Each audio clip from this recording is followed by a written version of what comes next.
Okay.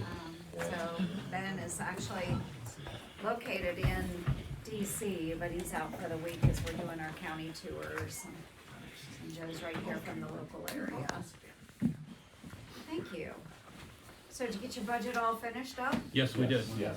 So I used to, with the Montgomery County Farm Bureau, I used to go in when I was the auditor of the county and present the budget to our Farm Bureau members. Oh, good. So, yeah, so that they knew and understood what was going on at the county level. So I appreciate what you're doing. So I just wanted to take some time, visit with you a little bit about what we've got going on in Washington DC and some of the hot button issues that you might see out there. And then take any questions that you have, concerns, any thoughts, because there is just a lot going on right now. And we wanna, yeah, I would agree as well. I do think it's too much right now. But the staff has put together a ton of notes, and I will just skim through those. We've worked on a lot of legislation, primarily focused in the area of agriculture, but I'm also on the Environment and Public Works Committee, and that is the committee of jurisdiction for biofuels. So we've got a lot going on in that space too, and hasn't moved exactly the way I'd hoped it would. But so really, top of mind, probably trade is one of those issues that we continue to work on. And Secretary Vilsack just last week had made mention that China has not been keeping up with the Phase 1 China deal. So that is a big concern because their shortfall so far is about $13 billion. And we need to keep pushing them to live up to their obligations of that trade deal. So I have spoken with the trade rep, Catherine Tai, on a number of occasions. Those calls are largely unsatisfactory. She doesn't give straight answers. She really talks around a question, and it's a lot of, we'll look into that, we'll look into that. So we try and push her on those issues. So far, we really haven't seen any results. So that's an area. Brazil, you know, we want to engage with them too, and make sure that we are strong and that they're opening up their marketplace to us.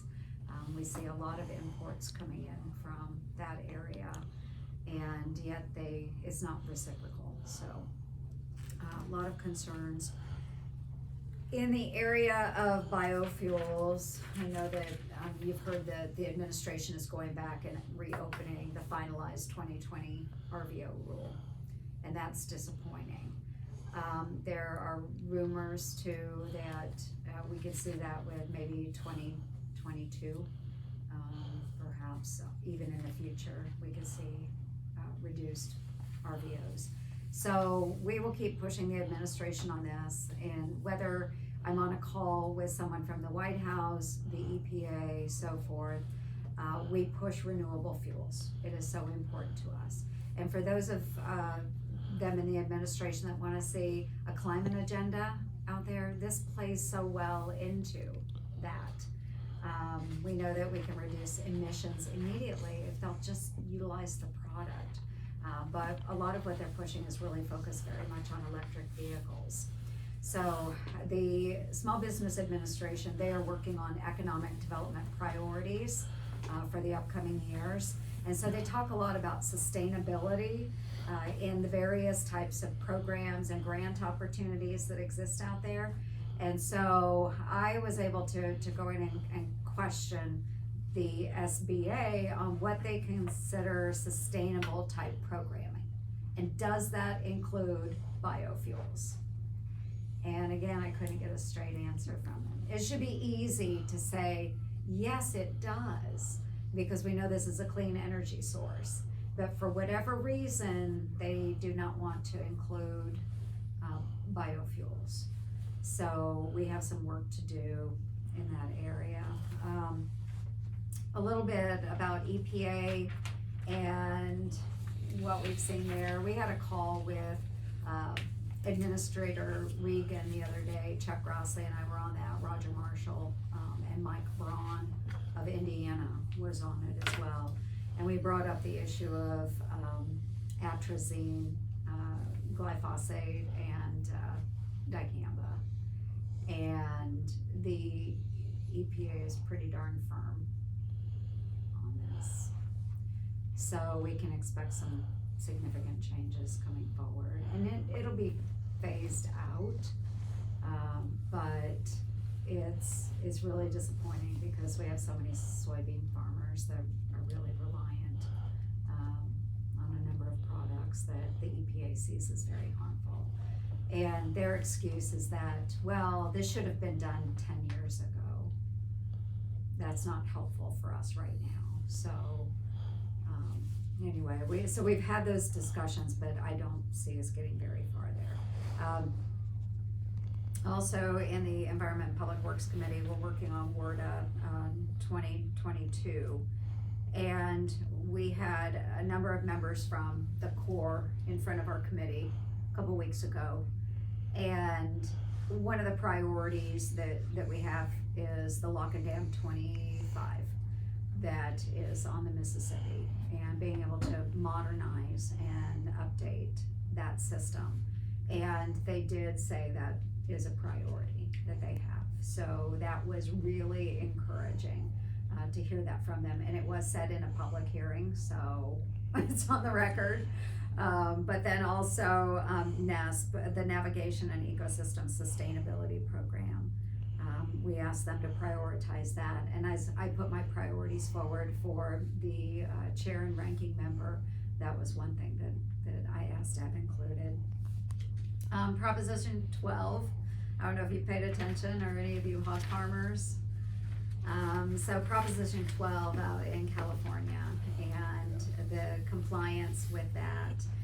Basically what that proposition is doing would effectively ban pork products coming from Iowa. Only about 4% of our pork producers actually meet the standards that California is setting on how we raise our hogs here in Iowa. So as I understand it, there was a California judge that did put,